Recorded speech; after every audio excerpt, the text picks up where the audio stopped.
All right, guys, appreciate you being here.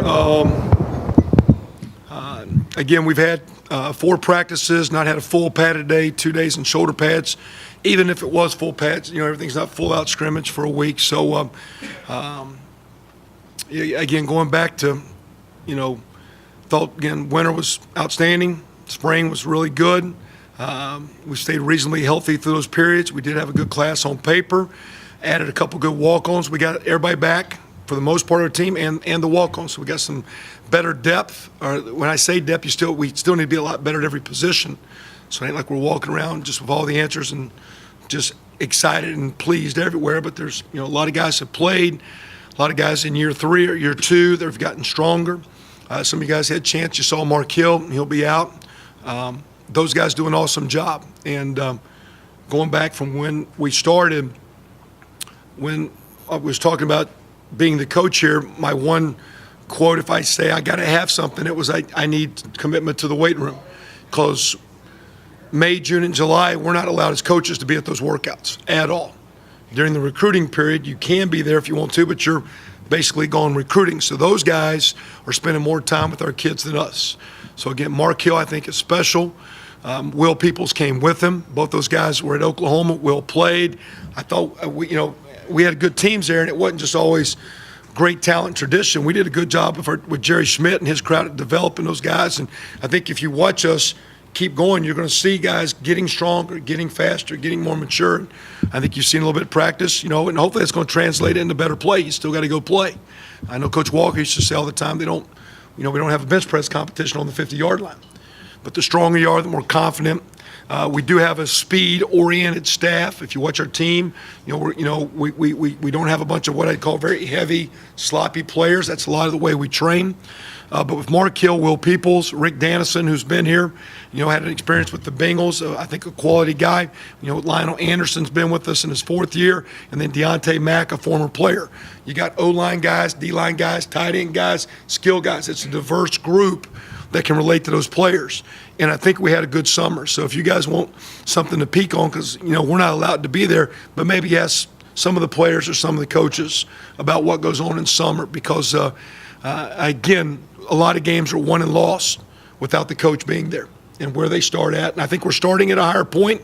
We have a long way to go. We're not close to what it needs to be. So anyway, like the way things, I think we came back in very, very good shape.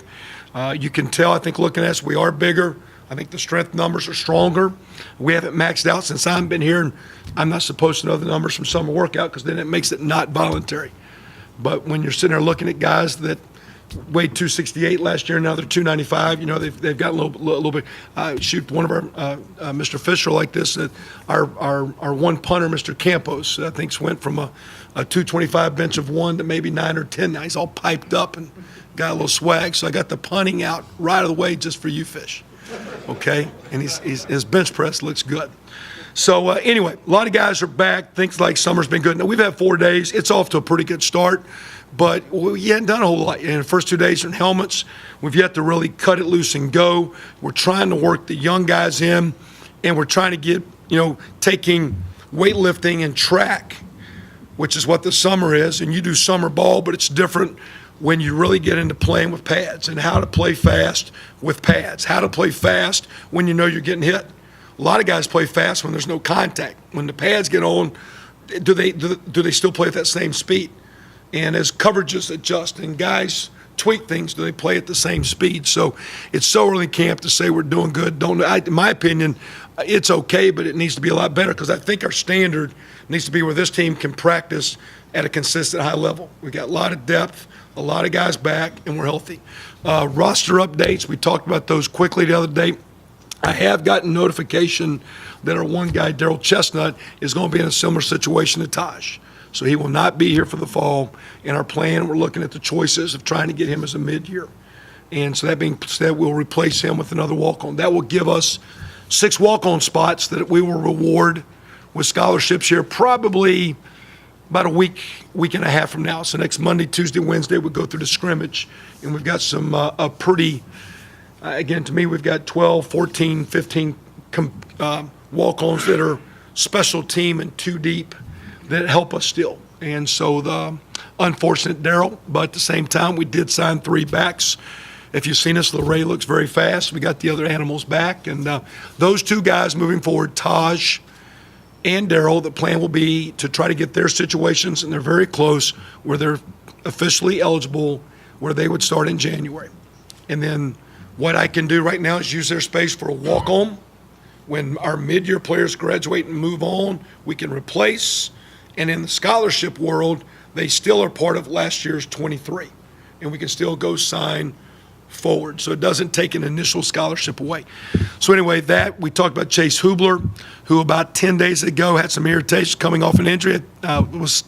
Said he thought things were great, and just maybe, I don't know if we came back too soon or just the way he's made, but has a stress fracture that will be operated on, and probably typically that'll take pushing 4 months. So that maybe basically shoots his year. We are lucky in that in signing 4, the JC guys, with Funderburk being here mid-year, there's a lot more depth, a lot of guys coming back, and we played last year without Chase the bulk of the year. So it's really unfortunate more for him than us, because I think our team's getting, again, when I'm talking about depth, it's not injury. The depth is for competition and guys fighting to get on the field. So again, there's more guys, and to me, he's a good kid, 4th-year kid, a good dude, good student, and you want him to do well. So it's more of you feel for Chase. Then all of a sudden there's going to be some issues at back, and we'll move forward in a good way. And again, good teams handle adversity. I go to last year, we came out okay. We kind of first game made Trey not run the ball. Kind of got into it the second game the way it was going to go. When he got hurt, we didn't handle those next 5 games well. We didn't handle our programs yet to handle adversity. Moving forward, we'll see if we're more mature physically, but then also mentally. Because as you go through this game, it's how you deal when things don't do well. Because, again, we miss a bunch of blocks, and the best team in the country does. And we miss tackles, and the best team in the country. We call bad plays, and the best teams in the country do. But you keep compounding good and good and good, and more good things happen. And we got to get to a point, year 3, physically better, a lot of guys back, good class, that when you get a bump in the road, it's a bump. And it's not a detour, and we keep moving forward. Real quick, offensively, you got the 10 starters back, but Colin Rory's got 16 starts, and he's the one guy you say that is not a starter. So you kind of got basically everything. If you guys don't really watch linemen, but if you do, he's probably lineman 3 or 4 out there playing. He's a good player. Probably our best backup player on the offensive line, and maybe in our top 5 is Jake Reed, and they're in a battle to figure out who the center is, but. That being said, it's got Bernard Taylor playing a little bit better in guard and Dan Feeney coming on at guard because there's some really good competition. Rawson Evans, Pete Bachman, Demetric Camille give us tackle bodies, but those guys need to play at a higher level because Peyton Eckerd and Spriggs are solid, really decent tackles, maybe better than decent. Our other guys are big, but Bachman that we moved from DM, Pete Bachman out of Cincinnati, and Demetric Camille, who we redshirted. And then Ralston Evans, who was very impressive in spring. We need somebody there to be next guy in that's a high-level guy. Because, again, you can get a hiccup along the way, and the play needs to not fall off. Inside, we're a little bit better. With guys like Cody Evers, I think he's got 1 career start, and sometimes right now might be working with our 3s. The way that Jacob Bailey's came on as a redshirt sophomore, and the way that David Kaminsky as a redshirt freshman for Jacob Bailey, and a redshirt sophomore for David Kaminsky. So there's some good depth inside, tight end. Ted's a solid player. Got to get so much better blocking, having a great presence and being complete. Casaro's a quality player. Short term, Matt Zacheski's been an impressive different player. Like to see that continue. I got 4 days and only 2 with shoulder pads. And that's not just as a fullback. It's either he or Danny Friend as a third guy. Strong, looks good. We need to get him to play well. And we'll see if he can help us at fullback. And we're also messing a little bit, or experimenting with Mike Roplogel, who's played DN, played linebacker, to be a little fullback to give us some short yardage, goal line, and every day. We do that Big Ten period, but what we're doing is getting our short yardage and things ready when that happens. So that's a good thing for us. The most experienced positions offensively are the running backs, receivers, and there's some depth in players. Stephen Houston, a quality player. Tevin Coleman having as good a spring preseason 4 days as he had in spring. and he's very talented. D'Angelo is a third, really intrigued with LeRae Smith, very, very fast. It's getting him to know which way to go and hang on to the ball, but it goes really fast. And he's hands down the fastest person walks in this building. He can roll. So we got some speed there. We'll see if we can channel that into being a good player. But got a chance at tailback, but we ain't been good at tailback since we've been here. And even though coaches have nothing to do with this as much, this isn't from 1990 till now. I believe this is the first time I've had 2 straight years without a 1,000-yard back. We're still very average at back, and it's not offensive line; it's backs too now. Because sometimes we get, and Buck knows this, we get what we block, and it ain't taking 1 from 80, but it's taking 2 and getting 3 and 4. And so we need to be a lot better there. It's a competitive situation. Those guys need to step up, as do the tight ends, to help the line so that run game can get going.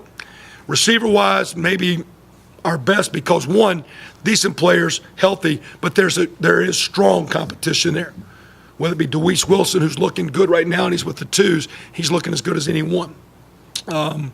Isaiah Roundtree, who's backing up Shane Winter, Ricky Jones at slot, looking really good.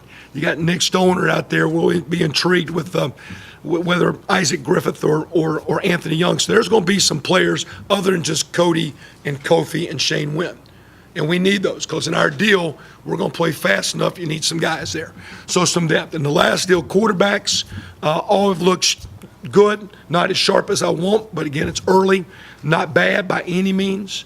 We're all doing a lot more moving around, whether it be movement throws, awkward throws, quarterback run game, and we're throwing it a lot. So I like what we got. We'll see how it plays out, and we don't have a timeline.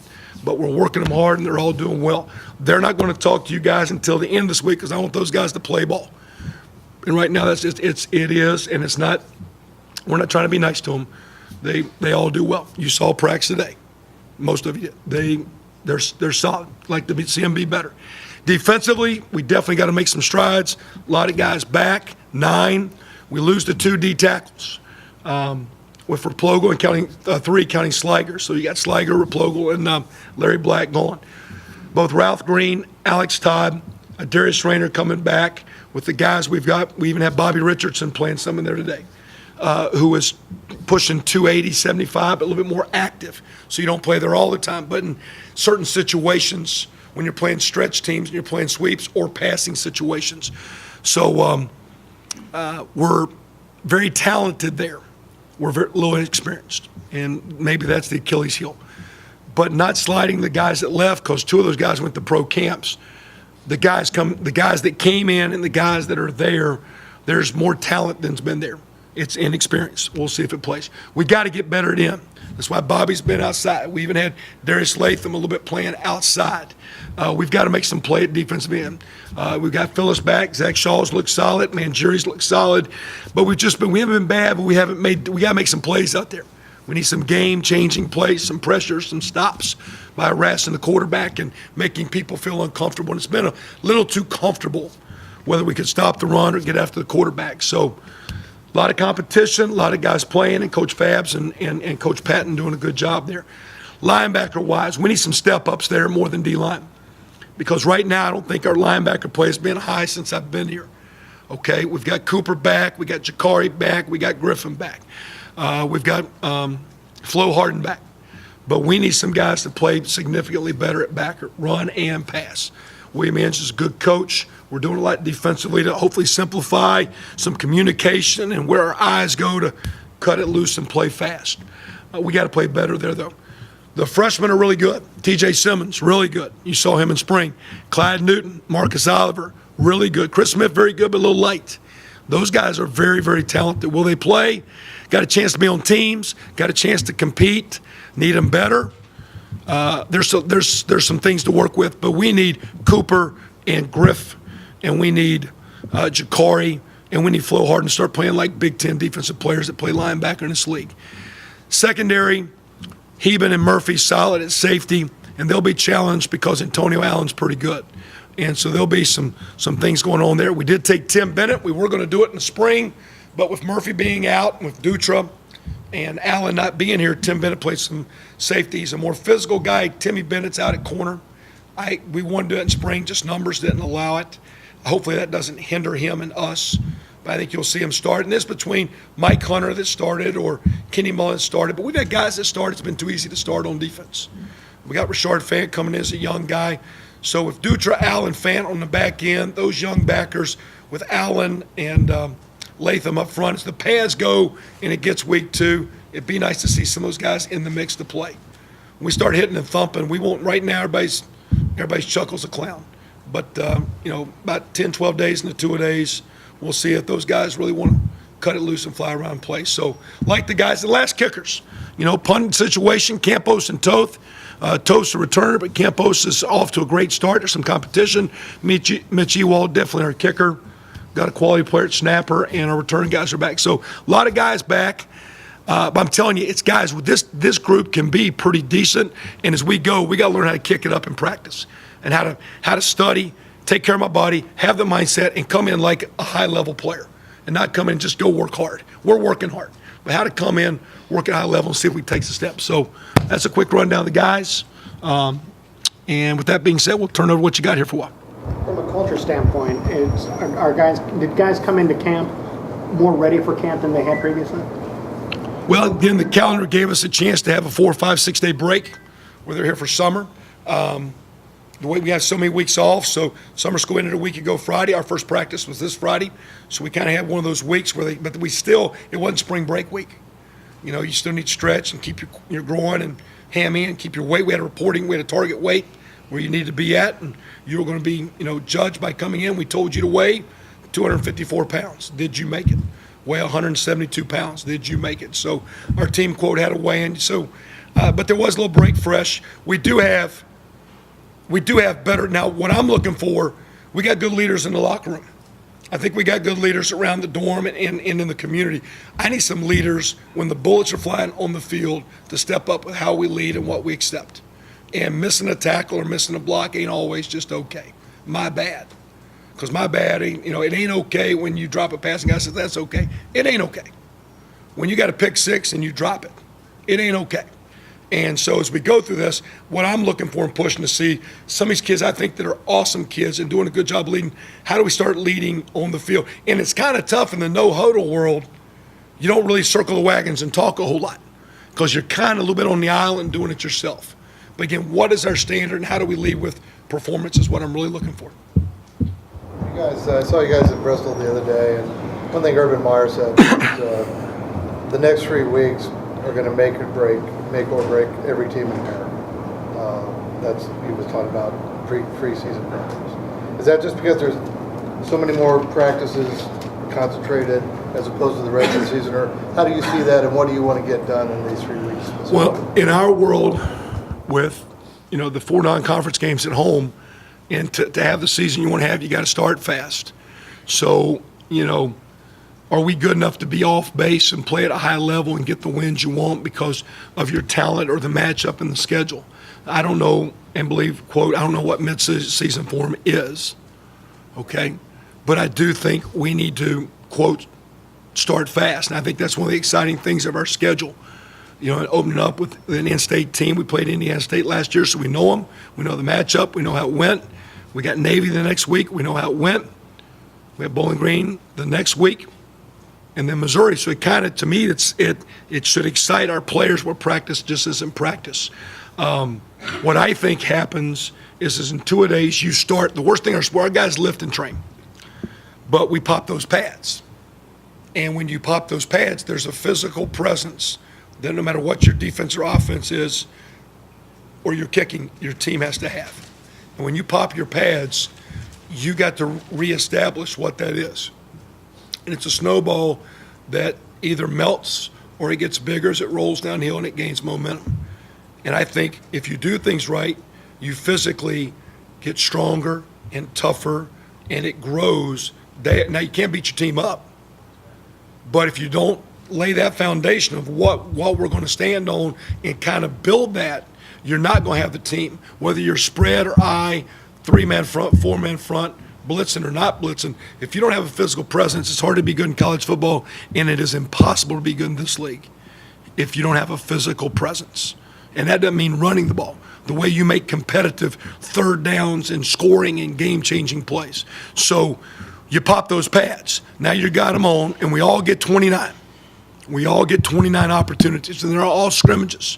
Like I say, we've yet to, we've been in two helmets and 2 shoulder pads. But you're building the attitude, running the football and playing good defense more than anything else. And that's the 2 things our program doesn't do good yet. Those things are attitude more than scheme and more than players. There's a mindset that says how I play D, and there's a mindset that says, because those 2 things are physical, combative. You're willing yourself that we're going to do something. And for us to make strides, we're stronger, more mature. But that, to me, is what the beauty of preseason's about. Also, with so many guys coming back, you also want to be then fresh. So how do you build this toughness and stay fresh? And as a coach, you're always learning that. I will say, the guy I worked for at Oklahoma was the good as I've ever seen, and I've been around a lot of coaches, but how to be tough, demanding, but keep guys mentally and physically fresh. He had a gift in that deal. He was special. We're trying to see if we can get that as a gift in players, but that was a unique deal. So. Talk a lot about the physical strength of this team. How much have you seen that, or how have you seen that manifest in the field so far? It's early, I know, without full pads, but I mean, can you tell the guys can do stuff now that they couldn't a couple of years ago? One is I see us playing on our feet a lot more, where guys are strong to stay up. And because in our world sometimes, and it's a bad deal, you stay up, your pad level gets high, your D-line gets high, your O-line gets high, your backs come running through high. There's a pad level you got to play with. Even though we're talking about targeting and helmets, are still, the guy with leverage wins. But when you play so low, you're following, you get all the friendly fire. And it's not the running back that gets tackled. It's getting thrown into a D-line, my buddy's knee, my safety, my buddy's knee. So staying on our feet shows me we're a lot stronger because we're not stumble bumming around and falling all over the place. And I'm just talking about there's 22 guys flying around running, and you see some guys physical, staying on blocks, getting off blocks, and at the end of the play, there's 22 guys that look kind of good moving around and staying up. We haven't done enough full go yet to say, well, I just feel the line of scrimmage. But again, for example, I notice our receivers. I see guys catching the ball near the sidelines and are strong enough they're staying in bounds because the sideline never misses a tackle. So one of our gigs is you should never run out of bounds when we're practicing. You know what I'm saying? Unless we're practicing 2 minutes. So when we're practicing, get used to making guys make tackles. And so I see guys fighting to do that. So, and again, just in general, I mean, we've played basically the first 2 years without a 300-pound O-lineman. We'll average more than that this year. So we're getting there. And what's exciting is these big guys are getting bigger, and we don't have a senior in the crowd. So we even got more time. The deal is we're starting at a good place and how far we can go, and no matter how far we go, we keep going because there's a lot of growth as we keep moving. The deal is, can we keep growing? It's going to be a challenge. What do you think about playing on Thursday night? And if you're going to do that, are you happy to do it at the beginning of the season rather than have it be disruptive in the middle somewhere? Yeah, Thursday. I'm the person that wanted to play on Thursday because I wanted a few more days to transition to the second game because we're Navy's now. It's not sliding Indiana State. They had the ball for a chance to tie or win the game on us last year. But to get ready for that option, it's 2 more days of preparation. And we do some things. We did a little bit today. We have a segment that we do, but it was really to play because you make more strides from week 1 to week 2, and we're also playing. Because I asked really for 2 things when I got here. I said I need these guys as strength coaches, and I go, when you play an option football team, it's a total waste of what you do defensively. You change philosophy-wise everything you do. From a D-line perspective to a linebacker's perspective, it doesn't fit. So it's 7 days of waste, okay? And those guys run it, they're awesome. So the real deal, we're playing Thursday night. Look like last year, we're playing for a chance to control our destiny, and 24,000 people came. So I don't know who's coming anyway. So it wasn't about crowd. It was not sliding Indiana State. It was getting ready to play Navy. And I pushed for that as hard as I could because I felt it was best for our program. And that's not a slight of Indiana State because we saw last year what those guys and Secure and that group can do. So it wasn't a slight of them, but playing Navy's opener, and for this team to be successful, we need to start well and do our best against those teams, and they're going to be a challenge. Because you saw what Indiana State did last year. We saw Navy, that's a bowl team. Bowling Green is a bowl team, as good as teams that has beaten us, and then here comes Missouri, that's a very talented SEC. And we need to get those games. And so in doing that, I wanted 2 more days.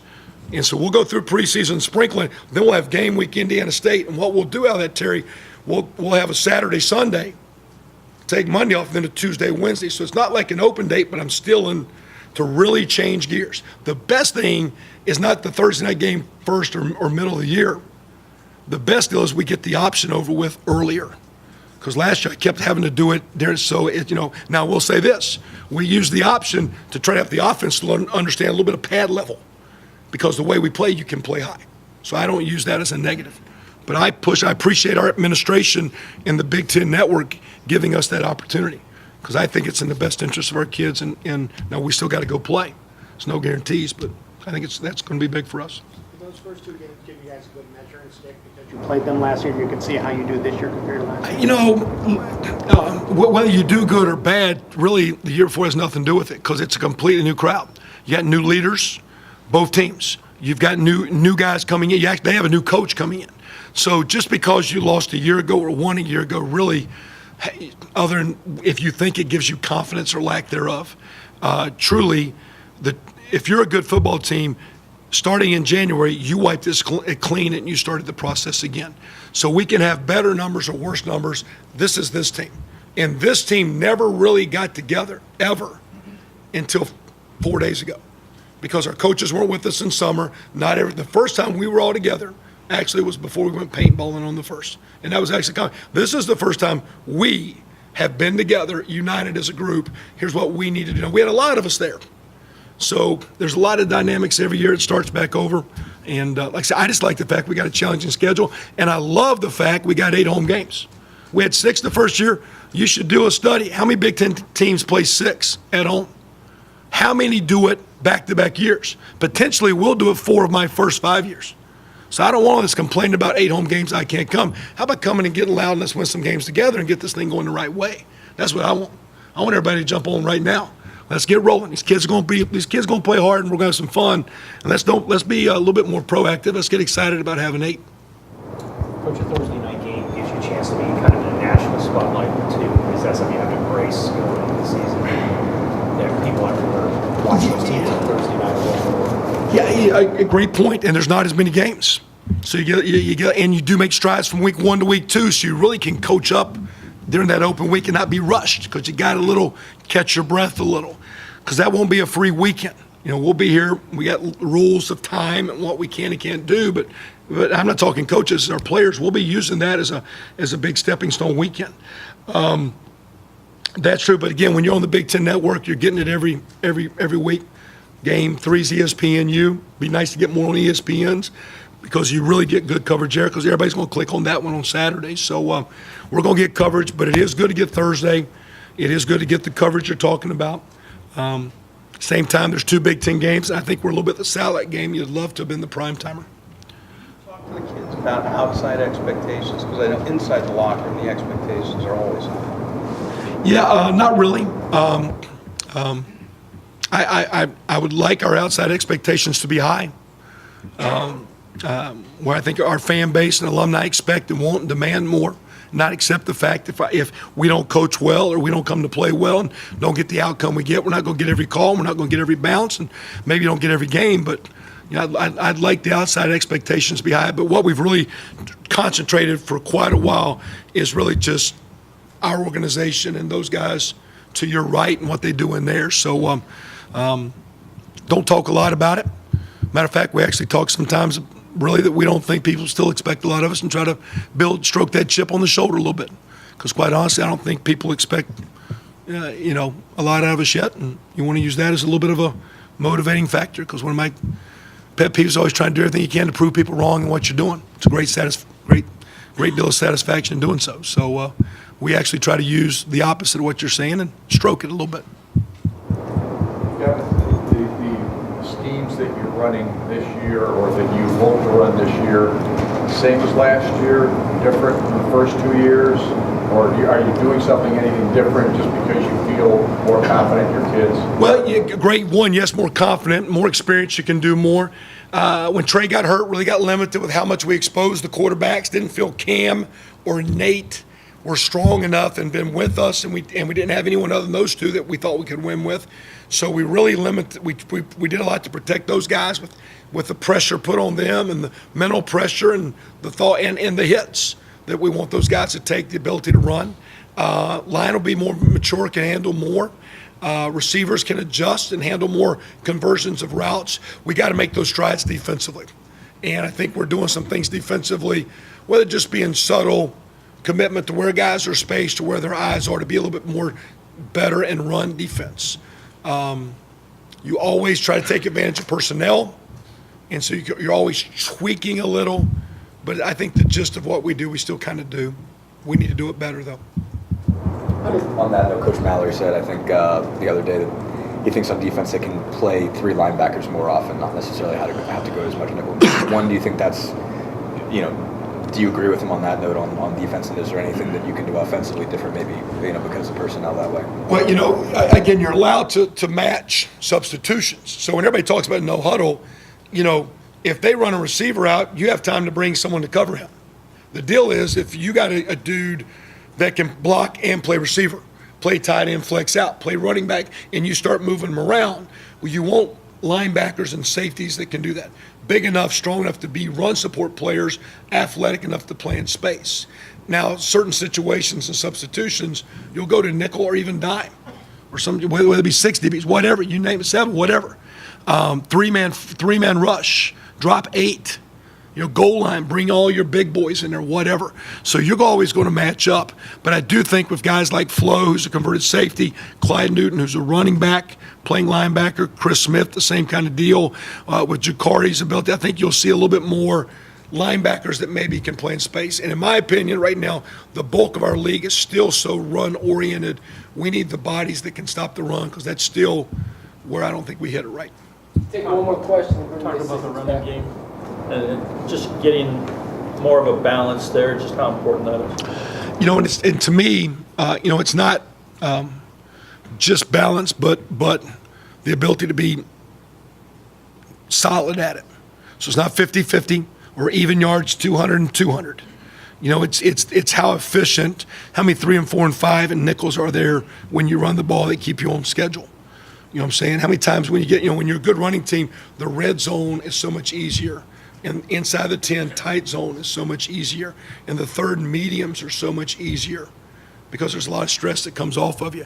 So to me, to me, balance means you can do both well. Never was a stat number. For example, we go no huddle.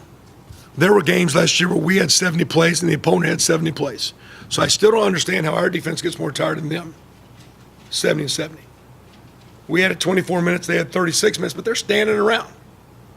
The deal is, if you go no huddle, you need more plays.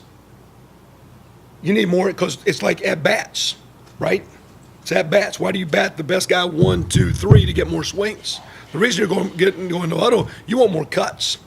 You want 80, 85 cuts, not 70, 75. Then at the end, your time possession is about the same, but the snaps played, 85 snaps versus 65 snaps. We want to get to there. In your run game deal, it's not balance, it's execution. It's being able, because if you can run the ball, you can play action. If you can run the ball, does that mean? No. Good, because then they say I was Coach Sampson or something, right? Right. It wasn't me, so I want to hear that. So, what I'm saying? It's a great question. But here's the deal. I think our stats look pretty good. Our running and competitive stats are horrible. Our third down conversions are horrible. Our ability to score points when we get to the 35 is horrible, because the other stats look kind of good, but it doesn't relate to points, and points relate to wins. And the run game you're talking about will give us the wins. And so we'll use that as an opportunity. He says, anybody have a critical one? Because Terry snuck one in for you. He says, is there anything critical you want? Need? Good to go? Appreciate y'all being here. Have a good one.